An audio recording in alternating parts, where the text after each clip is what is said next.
shelter is a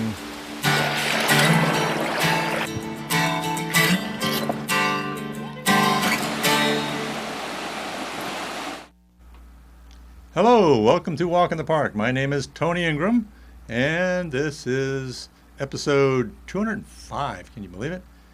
And recorded on September 19th, 2018. Do you know what September 19th is? It is Talk Like a Pirate Day. If you don't know what that is, look it up online. Google it. Talk like a pirate. Arr! And it's a whole different business than we're going to do today. Walk in the Park is a TV show I do every week about our parks and things that we find in them, things that are going on in them, and so forth. You can see all my episodes, all 205, at walkinthepark.tv, my website. That is a website, .tv, walkinthepark.tv. This is a public access television series in Ithaca, New York, Channel 13, and it's called Pegasus. Pegasus stands for Public Educational Government Access System.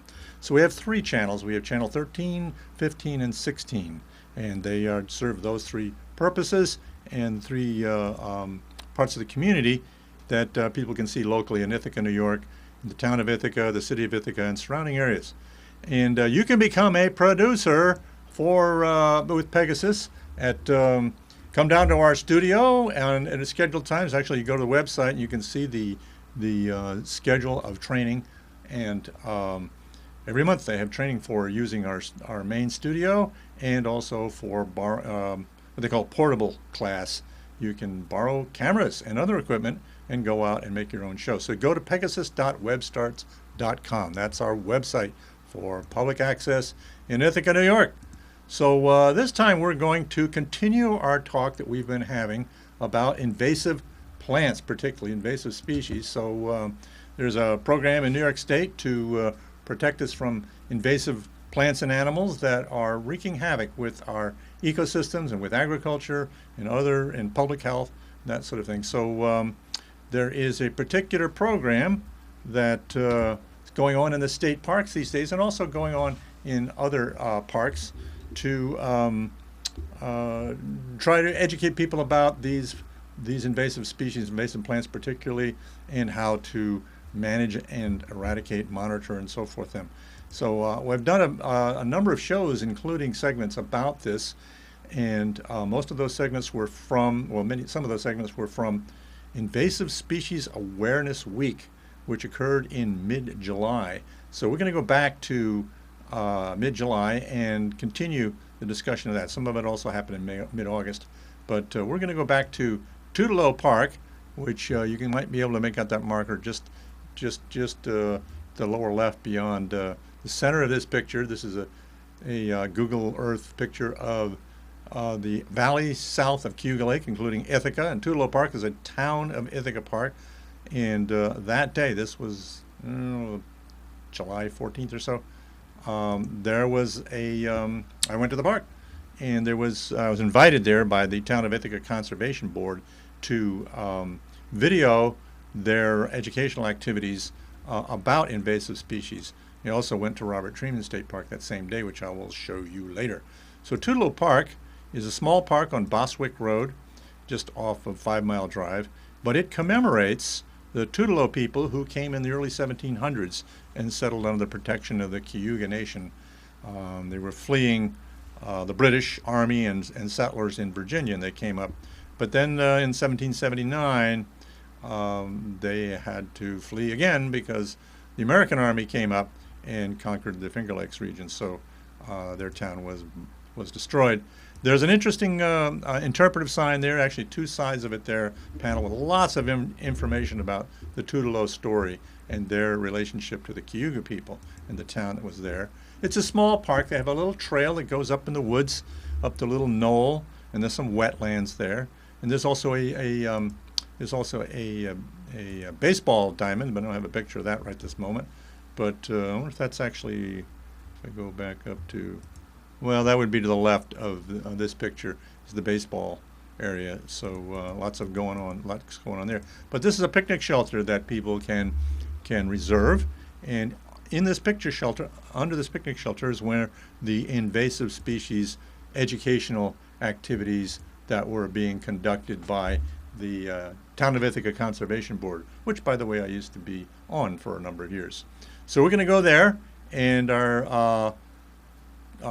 do our first interview of a person telling us about one of the invasive plants that we have to deal with.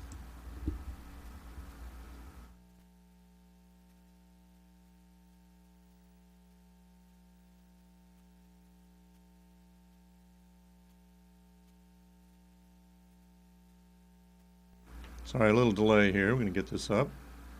Coming right up.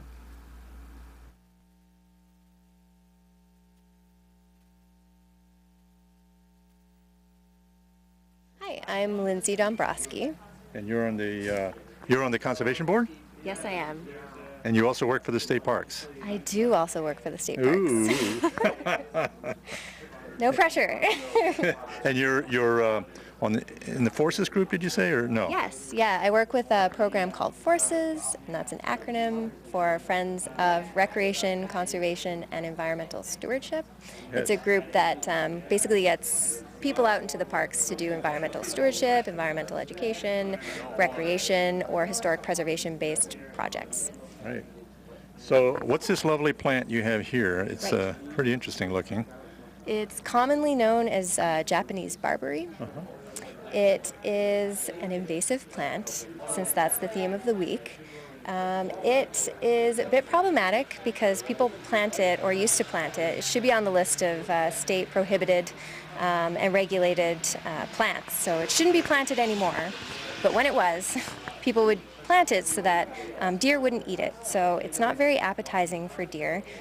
There's quite a few regular thorns or prickles along the stem, so I'm trying to be careful. Yeah. But it's also a bit problematic in terms of not being appetizing to deer, so then it's also invasive. It's a good reproducer. So it is quite capable of taking over an area and forming a bit of a daunting shrub thicket. Yeah. It's hard for people to get through, which it's also promoting or like a good habitat for mice because it's hard for larger animals to get through. It's a safe place. You can go in there, you can hide. So as a mouse, this kind of a shrub compared to our native shrubs provides a really dense, safe place to live. And so a lot of mice, like white-footed mice, like to live in Japanese Barberry, and hopefully it's well known, and if not, white-footed mice are quite a prevalent carrier for the bacteria that confers Lyme disease. So then we have a lot of mice in our Barberry, and then the mice often have ticks.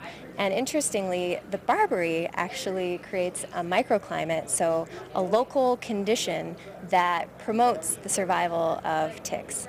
So the ticks like the mice, they feed on the mice, they contract Lyme disease often, or they don't contract Lyme disease, they contract the bacteria that confers Lyme disease. And then they have really great survival in this shrub that's becoming more prolific, partly because deer won't eat it. So that's one aspect about why Japanese Barberry is kind of on our list of to be removed shrubs during Invasive Species Week. Yeah, I have some adjacent to my property that I keep threatening to remove, but then the thought of trying to pull out that really thorny thing kind of slows me down, and I haven't done it yet.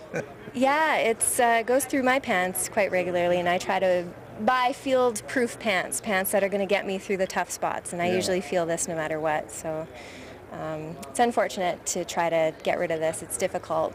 Some of our invasives are more enjoyably removed, a little bit more easily removed, so this doesn't typically get tackled by your average person necessarily. Well, how would you remove this? There's a variety of methods. I believe manual removal can be a bit daunting sometimes. I believe there's a fair amount of resprouting that can occur. Oftentimes people will use herbicides if it's in an area that can be used, and that it's usually a seeker protocol is followed depending on where you're using a herbicide. Right. But like a cut stump treatment I think would be typical if your area is really densely covered in Barberry. You can make the situation a lot worse depending on the biology of the plant. If it's just going to resprout once you cut it, then there's no reason to try to remove it that way. Yeah. So it has some pretty red berries in the fall, though, right? I believe it does. Yes. I know it best by the very heavily yellow pigmented wood. Oh, okay. So you can cut a little cross section. You can't see, well, you can kind of see how yellow the stem is right here. But I like to think it might make it a really nice natural dye. I've never really tried to dye anything with it.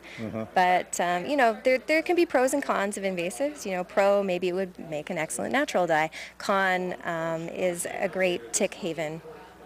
Yeah, I think the cons outweigh the pros. If we're going to live in a weed ecology planet, I think we're going to regret the outcome. I would agree with you. Okay. All right. Well, thank you very much, Lindsay, for showing us the Japanese barberry.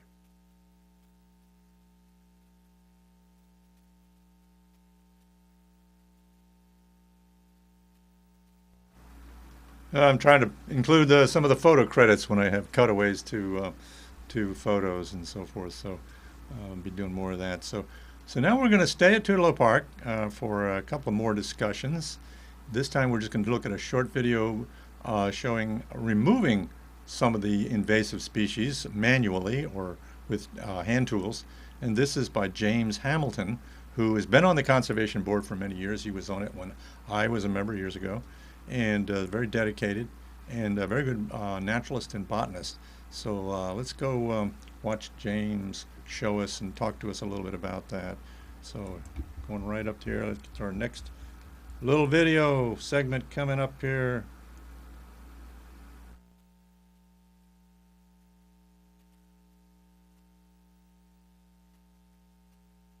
One place we've got this invasive barberry, this invasive multiflora rose, this invasive buckthorn, and the other invasives, this invasive privet. How many is that now? And they're all climbing up on each other, but this barberry looks like it won't be too hard to get out. So you find, ouch. It's got thorns.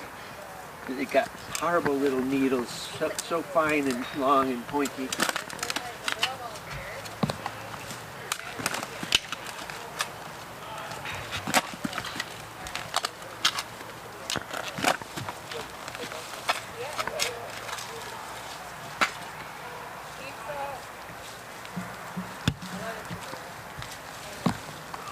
There, getting that much root out will kill the barberry. And left a hole here that's going to probably grow bedstraw or buckthorn. So making a hole without planting something in the hole is kind of a waste of time, but at least this thing won't go to seed and spread more barberry around, so it might be a slight improvement. Yeah. Think of the future of the hole you dug. Preferably you'd be planting a native species in the hole and watering it for the next several weeks, then it might thrive because it's getting lots of sunshine here. Right. Which all the invasives love.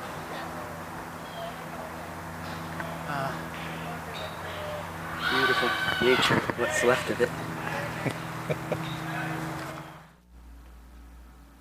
Yeah, you might have heard some kids in the background there. I think they were, I don't know, either on the playground or in the playing baseball or softball or something.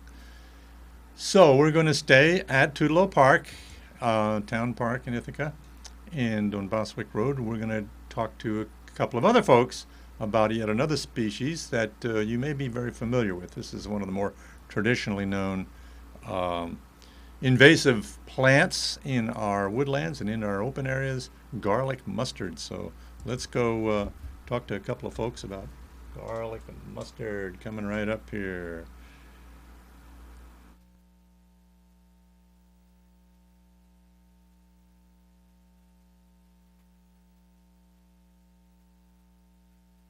All right, so you are Mike Roberts. I'm the chair of the Conservation Board for the town of Ithaca. Great. Yes. And once again, we're with Hannah George, new Conservation Board member. All right. And I'm Tony Ingram from Walk in the Park. So what is the plant that we're considering here today right now? So what we're looking at, what Hannah has in her hand, is an example of garlic mustard, This plant came early to the area from people who were actually cultivating it as a crop. Oh, really? Yeah, and it got away from them. It's a very aggressive pioneer and persists in the seed bank and has been just flourishing ever since. It has been a big problem and has been a large conservation concern. Recently, the garlic mustard program that Cornell Botanic Gardens had been operating for the past nearly 20 years or so was ended because some new research came out saying that in certain conditions, some light limited conditions in the forest, say, the garlic mustard will just skyrocket in population for maybe the first 7 years or so, and then something takes hold in the garlic mustard population and it ends up dying back some, and this is the sort of dynamic equilibrium that we would tend to hope for in a native ecosystem is natural controls, whether it's fungus, bacterial, or maybe an insect that comes in. We don't know what it is yet, but in the right conditions, this plant is not quite the conservation concern that we once thought it was. Yeah. So I know there's been groups that organize, get out and do garlic mustard polls, and are they still worth doing? I would say, if you have the free time to do so, why not? But it sounds like they're going to be taken care of. They're not, invading new areas and taking over and killing every other plant. But something that is an interesting issue with garlic mustard is that it produces a chemical that inhibits soil fungi. So this chemical basically kills these arbuscular mycorrhizal fungi, and even after you pull up the garlic mustard, the chemical persists in the soil, and this actually has been shown to inhibit the growth of seedling trees, especially native trees that depend on these soil fungi to, get their nutrients, especially when they're still growing and they don't have an established root system yet. So that's just sort of an interesting thing to know about garlic mustard, is that after you pull it, you will maybe see slower growth of other species that depend on those fungi. Yeah. I think it is still a good plant to focus on under the right conditions. Maybe if you have a more open or sunny area, it's still a problem there, and a persistent problem there. And as Hannah pointed out, does suppress the growth of other species, native species that we'd like to encourage. So by all means, please continue pulling. It's a nice one for volunteer groups to get their hands on as well, because it's easy to identify and it's really easy to pull. You don't need any specialized tools or chemicals. So it lends itself to removal, which is great, and I think it's still warranted in certain locations, sunny locations, open locations. Yeah. So this is, would you call this a kind of allelopathy, or it's not really? That is a term that I've heard used to describe that its effect on other organisms. Is that what you understand as well? Yeah, and I think its strategy is an indirect allelopathy towards other plants. As far as what I've read, it might have a direct impact on other plants, but its strategy is that this plant does not depend on these soil fungi, and so it has no problem killing them off and thriving in that condition, whereas other plants need it. Right. Yeah. Yes. Okay.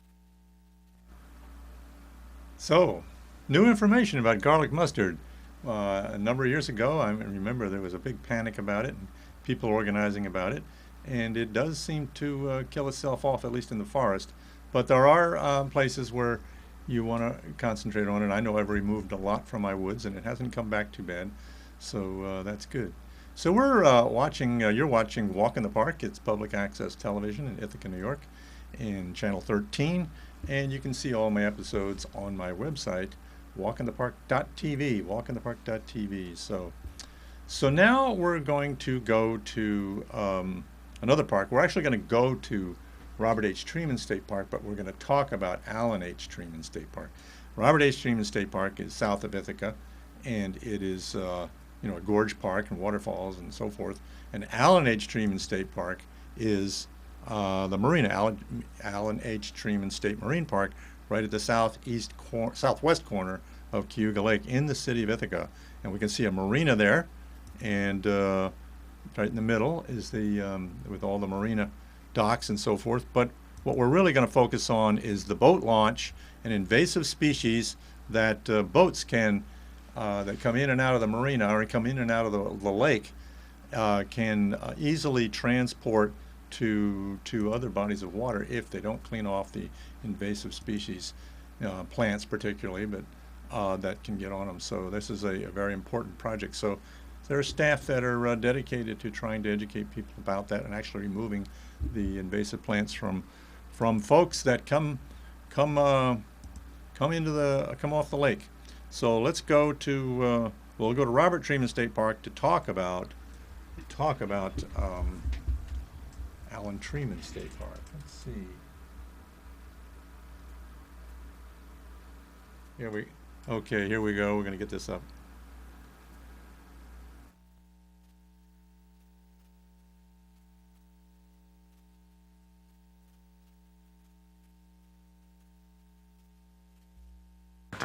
Tom, you work at Allen Treman State Marine Park. I do, yes. Good. I work with mainly aquatic invasive species, but terrestrial occasionally. Uh-huh. Our main focus at Allen Treman is Hydrilla, because that is probably the worst invasive species you can get, or at least worst plant invasive species you can get in waterways. And currently we only have it in Cayuga Lake in the Finger Lakes region. So we really don't want to spread that anywhere else. So when boats are going in and coming out of the water, we check over the boats and see if we can find any invasive species, particularly Hydrilla. And then if we find any invasive species, we take the boats, wash them down, and inform the boaters about the potential threats of these species. Oh, wow. So you actually inspect every boat that comes into the marina there? Yeah. Yeah. My partner and I are there Thursday through Sunday. And we're there for about 10 hours every day, checking over every boat that's going in and out of the launch, because those days are when launches are most active. Right. So you actually physically yourselves, you and your partner out there, are removing the invasive species when you come across them on the boats? Exactly, yeah. Wow. Do you have any samples of stuff to show us here that you're talking about, or? Unfortunately, since aquatic invasive species don't survive well on land, they are aquatic. Their shelf life on land is about 12 hours unless they're frozen. So I do not have any invasive species to show because I've only inspected 2 boats today before I came here, and none of them had invasive species on them. Right. So I wasn't able to collect anything beforehand, although I do have pictures and many different pamphlets about the invasive species to try and inform the public of a general idea of what these plants look like. Are there some other particular aquatic invasives that you are, and plant-wise, that you are seeing on boats coming into the marina? Yeah, the main plant that we see coming in is Eurasian water milfoil. It kind of resembles coon's tail, but it's slightly different because the leaves coming off them look different. They have a flat edge to them, and they have longer leaflets on them. And then we also find curly leaf pondweed. Those are the 2 main ones that we find, milfoil and pondweed. And the curly leaf pondweed just kind of looks like green lasagna. That's the best way we can describe it. Yeah. And both those species are a lesser class than Hydrilla. They're a tier lower, but still cause harm to the surrounding environments. Yeah, I've seen those. For the average boater, are you doing educating the boaters on how to distinguish some of these plants themselves? Absolutely, yeah. When we're out there at the boat launch, we have a ton of different pamphlets, flyers, pictures, and whatever we find that day, we usually keep it in little petri dishes or something on the tables to show boaters what these invasives look like and how they can distinguish them from native species and what they can do to stop the spread of these species. Okay, is there anything else you want to tell us about the aquatic invasives monitoring and control program at Allen Treman Marina?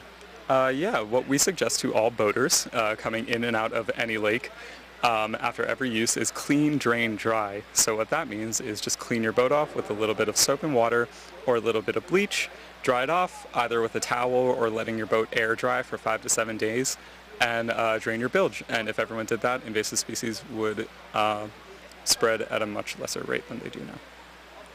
So what's the future? Are we going to have the whole Finger Lakes filled up with hydrilla?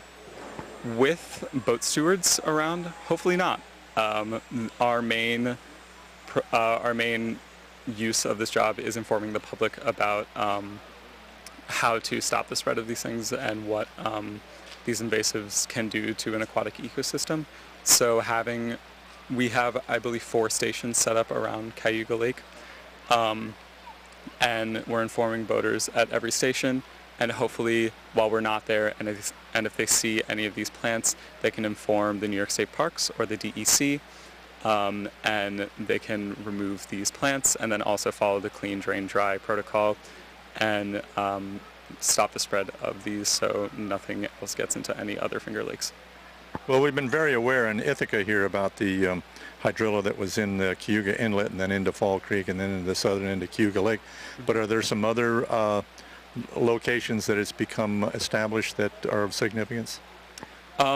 So what we know so far is there were 2 locations treated with treated for the hydrilla problem, but of course hydrilla, being the plant that it is, popped up in many other locations. But the good part about that information is that most of those locations are boat launches. So we know that hydrilla is being transported through boats. So informing patrons, boaters about hydrilla could reduce the spread of the species by a lot.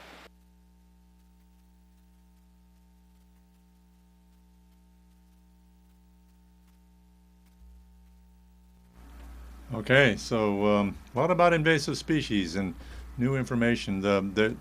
One thing that has happened that another area of the lake has, down in Ithaca we've had hydrilla, but another area of the lake has significant hydrilla infestation. That's in Aurora, New York, and along the shore since 2016 there's been a monitoring and eradication effort going on there, and this is a map showing the infestation, I think last year, 2017, yeah. So it continues. The battle against invasive species is really important. So I want to thank you all for joining me.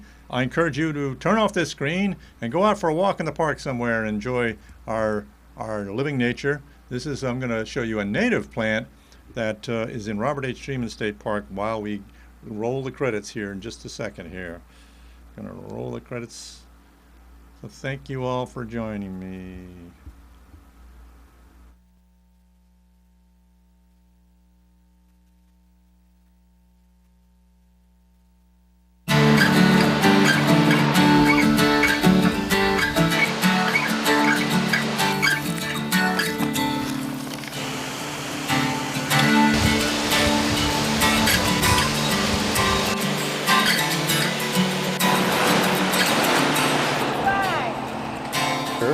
Is a